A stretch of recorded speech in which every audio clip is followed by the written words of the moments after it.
teman-teman, memaafkan tidak harus melupakan. Dan juga bukan berarti melupakan. Kita lupa, bukan berarti kita sudah tidak sakit lagi. Hanya boleh jadi kita tekan, kita tutup. Jadi yang penting adalah melepaskan rasa sakit. Ya. Halo sahabat brilian, semoga selalu dalam keadaan sehat, sukses, dan bahagia.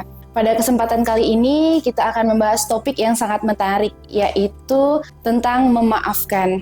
Bersama saya Email dan Pak Khairul Anwar, hipnoterapis klinis di Minda Brilliant Sukses. Oke, salam bahagia sahabat semuanya. Senang sekali saya kali ini menyapa teman-teman yang tentunya sedang dalam kondisi sehat dan bahagia ya. Dan dengan topik tadi tentang memaafkan, benar ya? Iya benar Pak, tentang memaafkan. Oke, yes. Topik yang menarik ini. Iya. Bagaimana kabarnya hari ini Pak? Alhamdulillah sehat selalu. Alhamdulillah. Ya, semoga Email juga begitu pastinya. Iya. Nah, menurut Bapak, mengapa kita tuh perlu untuk memaafkan gitu Pak? Ya, sebagai hipnoterapis saya bertemu dengan banyak klien yang bermasalah dalam hidupnya ya karena sulit memaafkan. Jadi, kalau dikatakan memaafkan ini penting atau tidak, sangat penting. Ya, karena kalau kita tidak memaafkan, itu kita seperti ya membawa luka terus dalam diri kita. Nah, artinya sepanjang hidup kita, selama kita tidak memaafkan, ya berarti kita akan hidup dengan luka. Pasti nggak nyaman kan? Iya.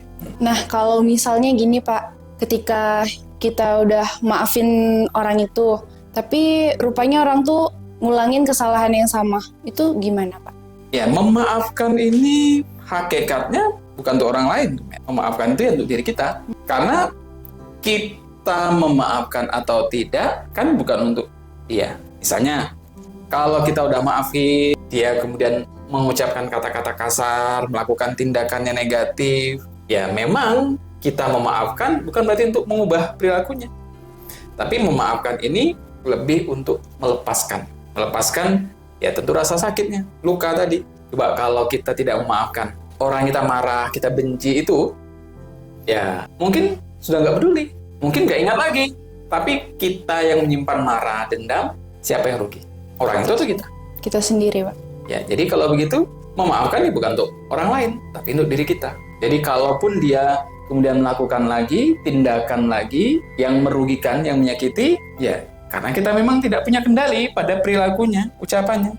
Tapi kita punya kendalinya pada diri kita. Apakah mau membawa luka terus-menerus atau mau melepaskan? Sehingga kalaupun nanti dia menyakiti lagi, ya kita punya ruang, ya. Tapi kalau kita belum memaafkan yang dulu dan kemudian terjadi lagi, ya lukanya bertambah. Tambah terus. Betul sekali.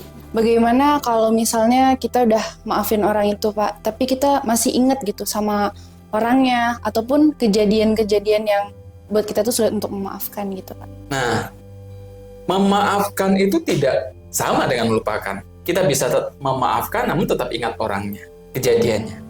Karena lupa itu kan bukan hal permanen. Kan mungkin Email pernah lupa sesuatu, seseorang, tapi kemudian bisa ingat lagi kan? Bisa, Pak. Artinya lupa itu adalah ketika kita tidak bisa mengakses memorinya. Tapi bukan berarti memorinya hilang. Nah, memaafkan itu bukan untuk menghapus atau menghilangkan memori. Memaafkan itu lebih pada menetralisir emosi yang melekat pada memori. Jadi kalaupun kita kemudian mengingat orangnya, kejadiannya, tapi kalau dengan emosi yang sudah lebih netral, yang sudah lebih baik, ya tentu kita ingat, tentu tidak mengganggu lagi. Tapi kalau kita belum memaafkan, belum melepaskan, emosinya belum netral, ya kita ingat orangnya, ya pasti bawaannya rasanya nggak nyaman.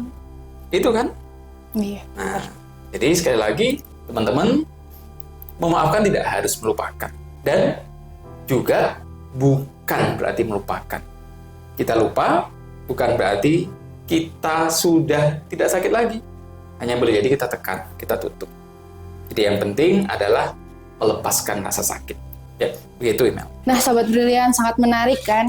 Ini pertanyaan yang terakhir dan tentunya sangat penting sekali. Bagaimana cara kita dalam memaafkan, Pak? Cara memaafkan. Ya, memang kita tahu memaafkan bukan hal yang mudah, ya. Ya, tidak sederhana seperti yang orang bilang, ya udah maafin aja. Iya, betul. Ya kan? Ya, memaafkan ini proses yang dilakukan melibatkan pikiran sadar dan pikiran bawah sadar kita. Ya, dan pikiran sadar bawah sadar kita ini kan berbeda. Pikiran sadar kita boleh jadi memahami, memaklumi, tapi pikiran bawah sadar kan belum tentu.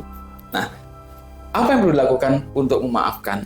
Ya, pertama, kita perlu menyadari emosi apa yang kita rasakan terkait ucapan, tindakan orang itu. Apakah kita marah, kesal, benci, sakit hati? Nah, kita harus tahu emosi apa yang kita rasakan. Dan sadari, akui kalau memang kita marah, kita kesel, sakit hati, ya, akui. Nah, kedua, kita penting melepaskan emosi itu. Cara melepaskan bagaimana?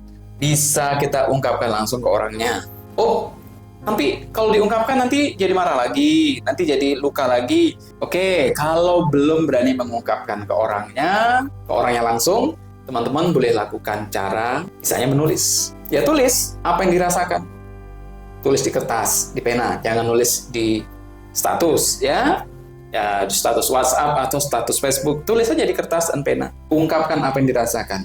Ingat, tujuannya adalah untuk mengeluarkan. Nah, teman-teman bisa tulis mau marah, mau maki-maki juga boleh. Lalu baca sambil bersuara bacanya. Kalau sudah puas, ya sudah dirobek-robek. Nah, kemudian apa yang perlu dilakukan kalau sudah mengungkapkan, melepaskan itu? Ya, lihat kembali, cek dalam diri. Tanyakan, apa untungnya buat diriku kalau misalnya aku terus menyimpan rasa sakit ini? Dan apa yang terjadi kalau aku melepaskan perasaan ini? Nah, berikan doa. Ya, kirimkanlah doa pada pelaku.